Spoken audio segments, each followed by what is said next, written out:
Update to my parents getting my brother a car on his 18th birthday and not mine. Original post.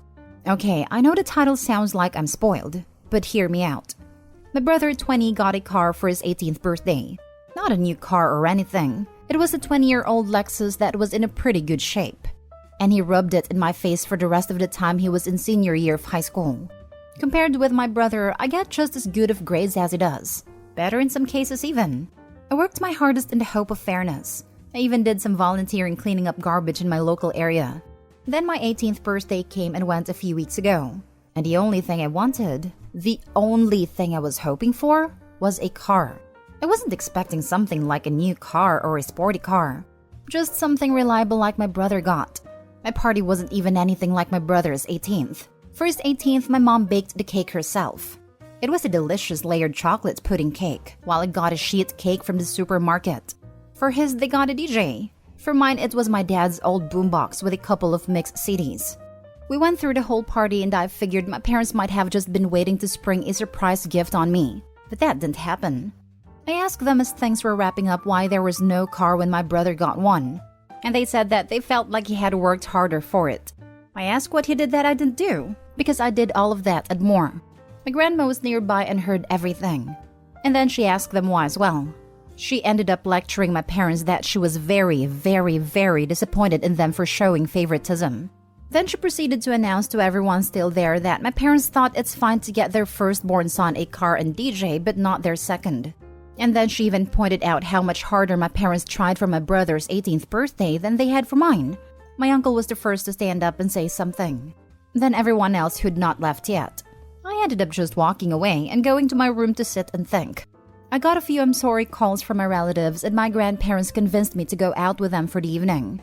But when I got back, my parents were angry and told me I'd shamed them for the whole family. I just walked past them because I didn't want to fight. The next few weeks went by with a silent treatment between us. But then a few days ago, my parents suddenly surprised me with a white 98 Subaru Legacy that runs great. They practically threw the keys and the title in an envelope at me and said to have fun. I got the car and they're paying for the insurance for the next 6 months like they did for my brother. I know a car isn't really a right, but a privilege. So I feel like I've essentially blackmailed my parents into getting me one. Am I the a-hole for how all this played out? Edit. I would like to clarify a few things. My parents make pretty good money. And also don't go out of their way to live lavishly by choice. They've always been moderate in everything they buy or do. Though if anything is stretching their finances, it's my brother's college tuition. He got a partial scholarship and my parents are paying the rest. I don't. I never intended to ask for the same treatment on that. I want to work and pay my own student loans. Now that I have the car, I'm already looking into getting a part-time job. This also isn't a gender thing as I'm male like my brother. The bill of sale for the car I got says my parents paid $1,600 for it. My brother's car cost them about $30,000 plus, if I remember correctly. But I don't see it as a money issue. I actually really loved a Subaru, and told my parents so, though they did not share my enthusiasm.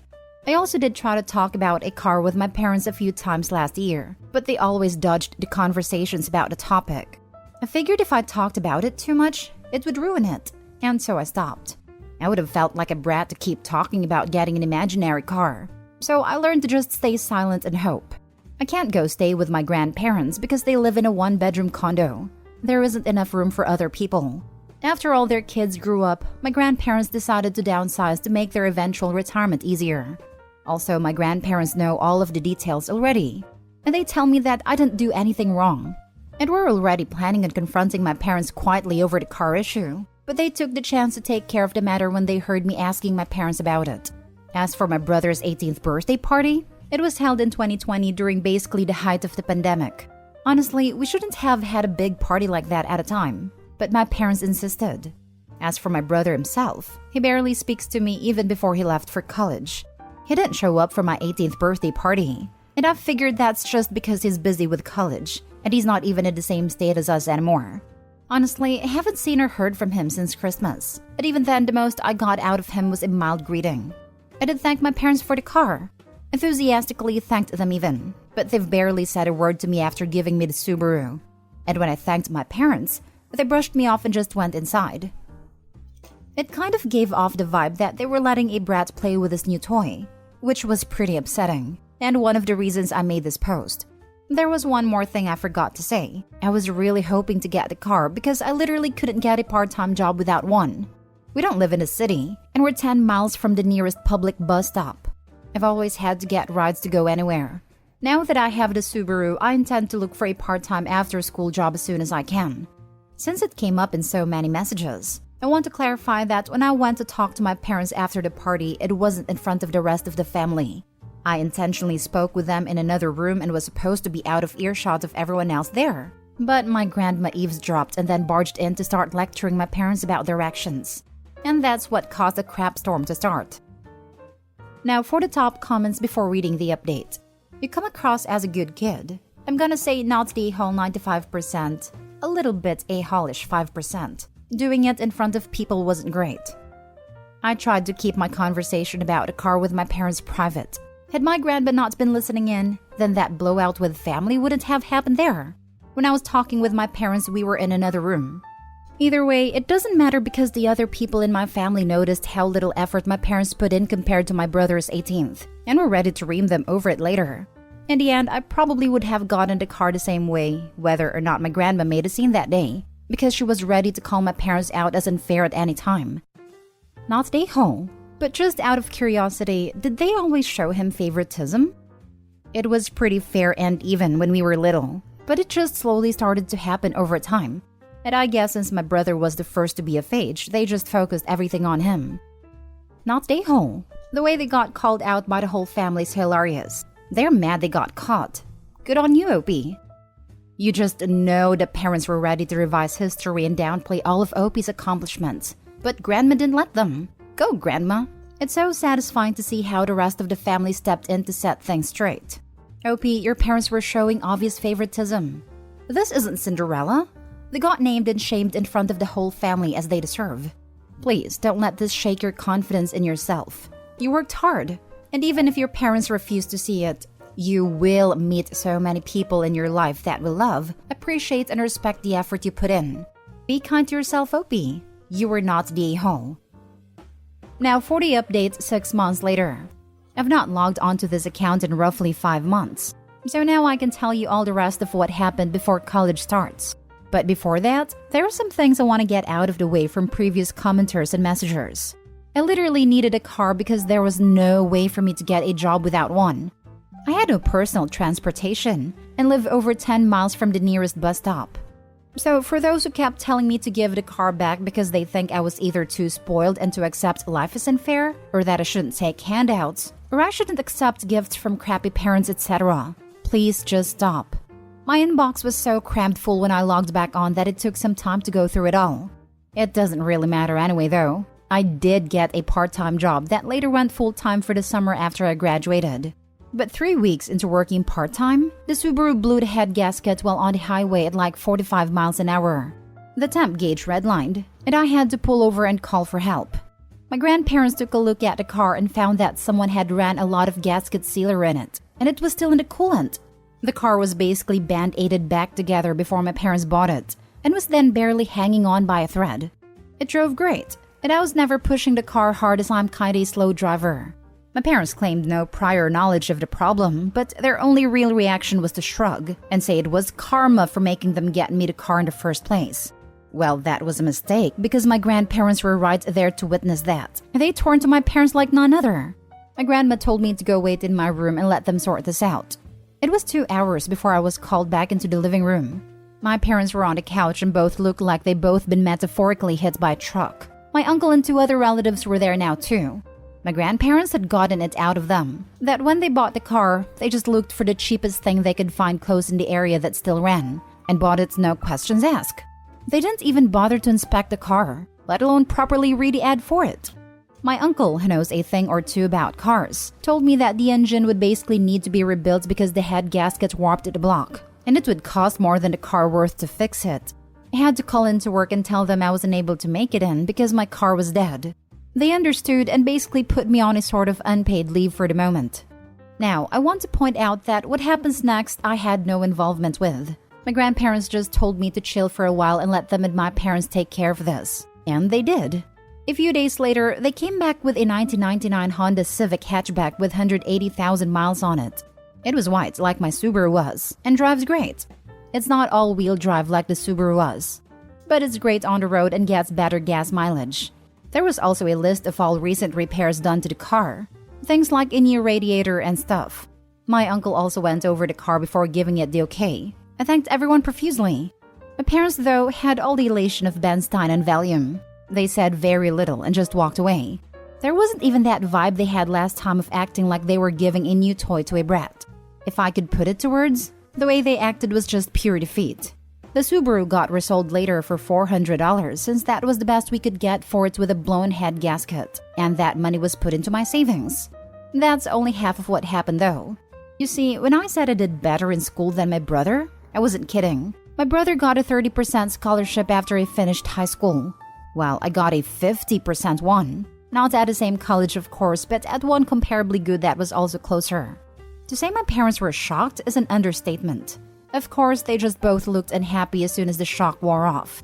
I decided it wouldn't be a good idea to poke the bear by asking them about it, but my grandma thought otherwise and poked that bear. And I mean really poked it.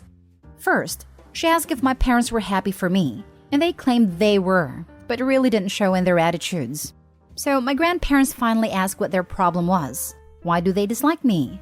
Their second son was doing great and even went above expectations, and they can't be happy about it? Did they want me to fail? Were they hoping I'd fail? What is the deal?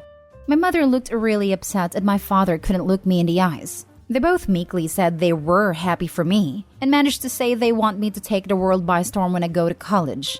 And even said they'll help pay some of my tuition as well, just like they're doing for my brother.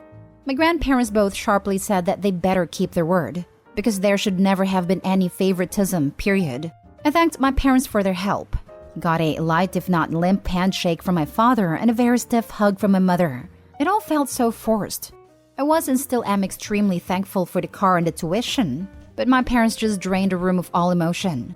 I ended up asking if my grandparents knew what it was that made my parents act this way. I asked if I was an accidental pregnancy or something, and they gave me the "it's time we told you" look. Well, I'm not adopted like so many ask, but I wasn't planned. Sort of. You see, my parents wanted both a girl and a boy, but got 2 boys instead. My brother came out as a boy, so my parents were really hoping to get a girl on the next go, and they had a prior agreement to stop after 2 kids. They never got a girl. My grandma told me they refused to find out my gender until after I was born. They were convinced I'd be born female, and they'd bought a lot of baby stuff for a girl, and they didn't get a girl. My grandma said I ended up using all of my brother's hand-me-downs till I was 3 years old because my parents had bought so much girl stuff in advance that they couldn't use. So, I was just a disappointment to them from the time I was born. My grandparents said that they know my parents are screwed up, but they've been the way they are for so long now that there's no point in expecting them to change. Since then, my parents hadn't spoken to me much about college. In fact, they ignore the subject as much as they can. And thanks to some of the warnings I got from people who messaged me making me paranoid, I called the college I've been accepted to and made sure to tell them that if anyone calls or emails pretending to be me, or if my parents call trying to say I'm not coming, then to call me for a double or even triple check if anything like that happens.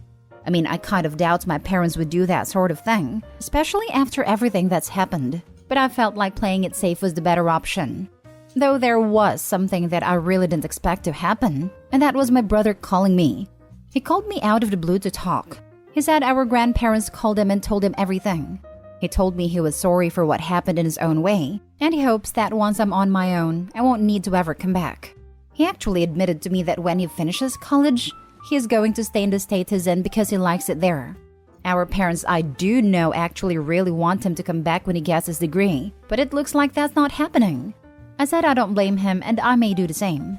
The rest of the conversation was a bit awkward because we aren't really used to speaking to each other much anymore. My grandparents and the rest of the family held a surprise party for me over the weekend, and they made it almost like a repeat of my brother's 18th birthday. There was a DJ and a big chocolate cake my grandma made. I couldn't thank them all enough. My parents attended the party, but they were like wallflowers the entire time. They didn't say or do much. Just stayed sitting at a far table in the corner and drank beer quietly. The look of defeat they had was even greater now. I think the party wasn't just to congratulate me, but to also rub in my parents' faces that they should have done better. Because the rest of the family have made their disappointment in them very clear. They seemed like they wanted to leave the party for a while. Can't say I blame them. They were being humiliated into staying where they were, while my grandma said that you're never too old to be taught a lesson in humility.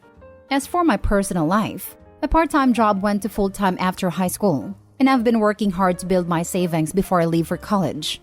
I made minimum wage, but a job is a job, and I want to leave it with my best effort put in before my 2 weeks' notice are up. I doubt I'm gonna be coming back here to make another update. And after my first post, I'm just so tired of all the negative comments. About 95% of the comments in my original post were positive, and I want to thank all of those who had nice things to say. You people rock. But the negative comments were so bad that I found it to be mentally draining. Some of the people who commented such negativity honestly feel like they've got worse issues than me. Lots of projecting maybe. If anyone had something harsh but constructive to say, that was fine. But some people just raged at me like they were foaming at the mouth. I really don't want more of that. This is a bittersweet update. I'm so glad your family's rallying around you. This is how you deserve to be treated. You've achieved so much and you should be celebrated. Your parents, well, they have to deal with their own mess. I hope they think long and hard about how terrible they've been. I hope your college experience is amazing. Bittersweet is an apt description of how it panned out, but I'm glad the rest of my family had my back. Hopefully knowing the history will help you move on. Thanks for coming back. Grandma's awesome, and so is the rest of your family. So glad that you have their support. Congratulations to you. Grandma finally had a chance to do to these people what she had watched them to do when Opie was growing up and could do little about. Way to go, Grandma.